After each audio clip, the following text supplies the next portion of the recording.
Вы смотрите «Актуальное интервью», в студии Валерия Наумова. Здравствуйте. 8 июля в России мы будем отмечать Всероссийский день любви, семьи и верности. Праздник отмечается в стране по инициативе депутатов Государственной Думы с 2008 года. Накануне прекрасного летнего праздника гостья в нашей студии Антонина Григорьева, заместитель председателя Государственного собрания Илтумен. Антонина Афанасьевна, здравствуйте. Здравствуйте. Вы, как заместитель председателя Госсобрания Илтумен, как оцениваете уровень внимания законодательной власти в республике непосредственно к институту семьи? Работа всего парламента Государственного собрания Илтумен Республики нацелена на активную поддержку и развитие института семьи и профилактику социального сиротства. Настало время, когда наконец-то законодательная база должна иметь сильную такую платформу для эффективного и современного сопровождения семей. Законов много, и прежде всего они направлены на социальную поддержку семей. И в будущем, конечно, нужно усилить эту работу, разработать еще новые законы по расширению мер социальной поддержки семей по разным категориям. Ну, сейчас мы в основном, по трем направлениям. Это для семей с низкими доходами, демографические мероприятия и улучшение жилищных условий. И каждый раз, когда мы утверждаем государственный бюджет, мы всегда боремся в основном по трем направлениям. Да? Это, во-первых, на финансирование, на улучшение инфраструктуры земельных участков многодетным семьям, также по поддержке детей-сирот и по улучшению жилищных условий многодетных семей, имеющих 5 и более семей. Ежегодно в эту часть финансирования увеличивается. И, несмотря на то, что представляются, согласно закону, льготные ипотечные кредиты, льготные бесплатные выделения лекарств по рецептам врачей, конечно, для многодетных семей, да, но для детей из многодетных семей ежегодно, тем не менее, требуется дополнительное финансирование. Например, к сожалению, несмотря на принимаемые меры, на сегодняшний день потребность по республике составляет более десятков миллиардов рублей. И хотя мы увеличили в 2 раза вознаграждение приемным родителям, да, законодательно, но впереди у нас действительно много, у парламента много планов, и главное в этом деле взаимодействие всех ветвей, уровней власти.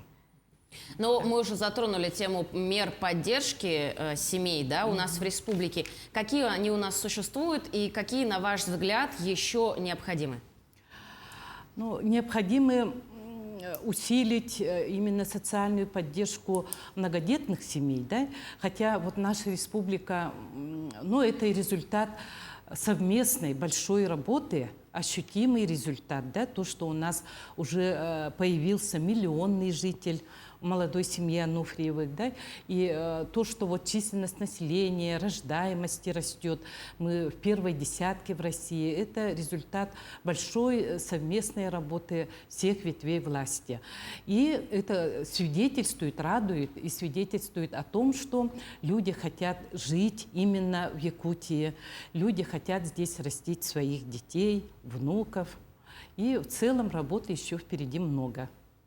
Действительно, по Дальнему Востоку существует такое мнение, что в Якутии большое количество многодетных семей. Так ли это? И как вы думаете, с чем это связано?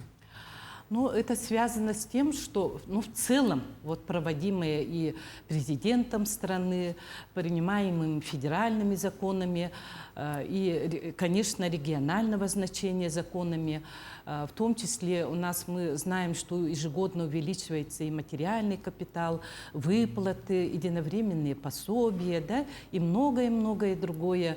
Другие виды денежного вознаграждения, они, конечно, способствуют способствует все-таки улучшению качества, комфорта, условий, в которых воспитываются наши дети. Антонина Афанасьевна, но сейчас идет летняя пора, да, дети отдыхают.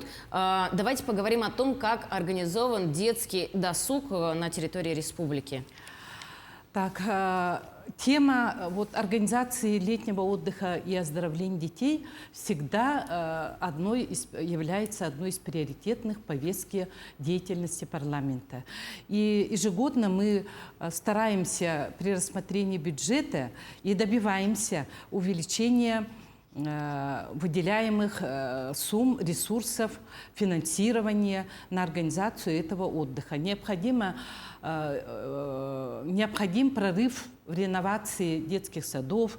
У нас отмечается, к сожалению, да, самый высочайший уровень износа зданий, лагерей и так далее. Да? Но видов очень много летнего отдыха, которыми планируется охватить детей. Это 115 550 детей. И более 50 тысяч будут отдыхать в организованных лагерях в республике. 11 тысяч это будут отдыхать за пределами республики, как не только в федеральных центрах «Океан», «Артек», «Орленок», «Смена», но и в Туапсе Краснодарского края будут отдыхать в Приморском крае дети. И это финансирование идет как из федерального бюджета, так и с программы «Дети Арктики», так и государственного бюджета. И в целом это 75,5% детей будут охвачены этим видом. Особенно последние годы популярным становятся палаточные городки, особенно у старшеклассников. Они очень большой популярностью пользуются. И в итоге, скажу, что 534 организации летнего отдыха и оздоровления будут открыты в этом году. И в целом, сравним, да, в этом году нам удалось добиться финансирования 398 миллионов, а аналогичный показатель в прошлом году 300 миллионов было, например.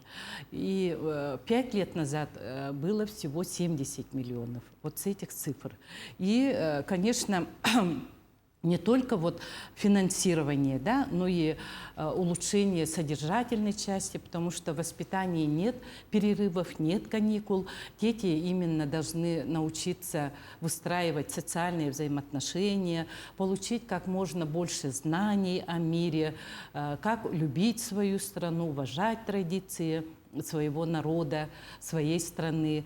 Также мы стараемся как можно больше, лучше условий создать для новых впечатлений, ярких эмоций в это короткое время.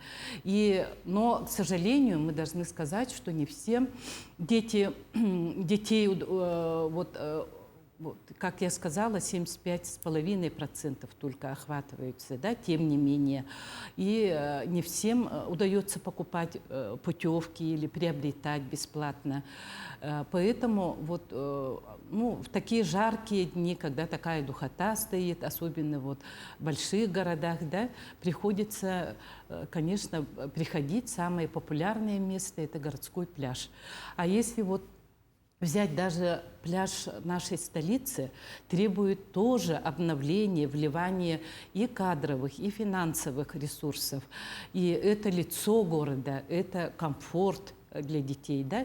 Требуются, допустим, фонтанчики с питьевой водой, фудкорты, скажем, даже самые элементарные лежаки, зонты и другие атрибуты пляжного отдыха, не говоря о безопасности, да, в организации. Поэтому нам в целом нужно обратить внимание, если город Якутск, многие отдыхают именно, приходят нежиться на солнышке, немножко отдохнуть и на воде побыть. Это единственное место в городе, организованный пляж. Поэтому мы должны обратить внимание и на улучшение условий не только в работе, но и инфраструктуры. А ведь для фудкорта по сей день там нет энергоснабжения, например.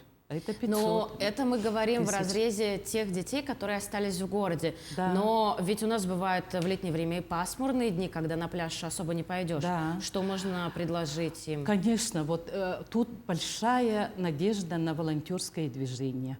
И волонтеры, добровольцы, они много, уже не первый год, работают во дворах микрорайонов Якутска.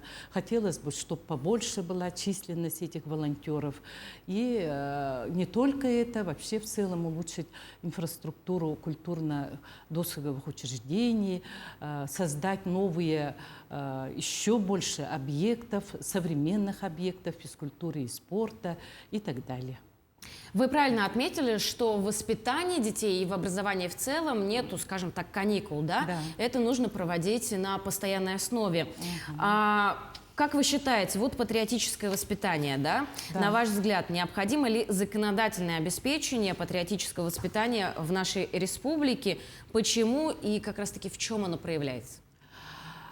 Ну, во-первых, я должна напомнить, что мы одними из первых регионов приняли в прошлом году закон о патриотическом воспитании в Республике Саха-Якутия. Ну, этот закон подразумевает не только вот мероприятия, да, направленные патриотической направленности, это и оснащение кабинетов в школах, да, это и улучшение позиций таких предметов, как ОБЖ. Сейчас он с сентября будет называться по-другому, «Основы безопасности и защиты Родины». То есть и это, значит, строительство новых тиров, спортивных площадок, беговых дорожек, скажем, да, и полос препятствий и многое другое. И во всех 60-33 школах Республики Саха-Якутия с 5 по 9 класс, значит, уже новая обновлена программа начальной военной подготовки. Кроме того, это подразумевает работу не только семьи, да, школ, но и семьи, общественности, и привлечение в эту работу участников специальной военной операции, вообще ветеранов военных боевых действий. И в связи с этим, значит, у нас будет много новшеств вот с сентября этого года, и единый образовательный стандарт, что позволяет снять вопрос качества образования при переводе ребенка из школы в школу, из региона в регион.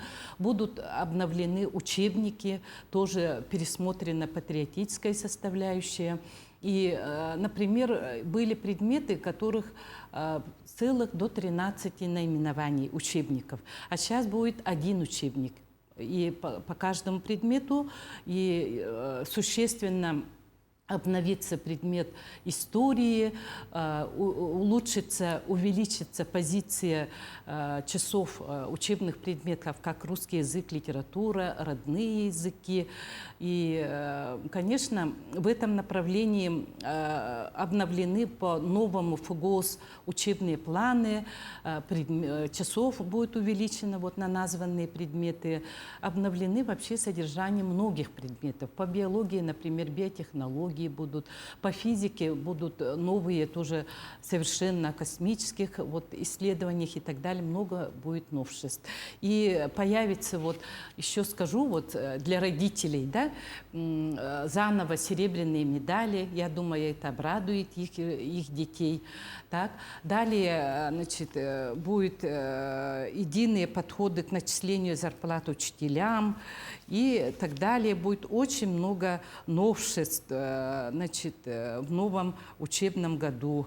И занятия разговора о важном, новые редакции будут утверждены, введение организации ГИА-9, ГИА-11 и так далее. Ну, действительно, очень всего много нового нас ждет в новом учебном году. Да. Антонина Афанасьевна, спасибо вам большое, что пришли и ответили на наши вопросы. Благодарю вас. Спасибо. Ну, я напомню, что вы смотрели актуальное интервью. Всего доброго.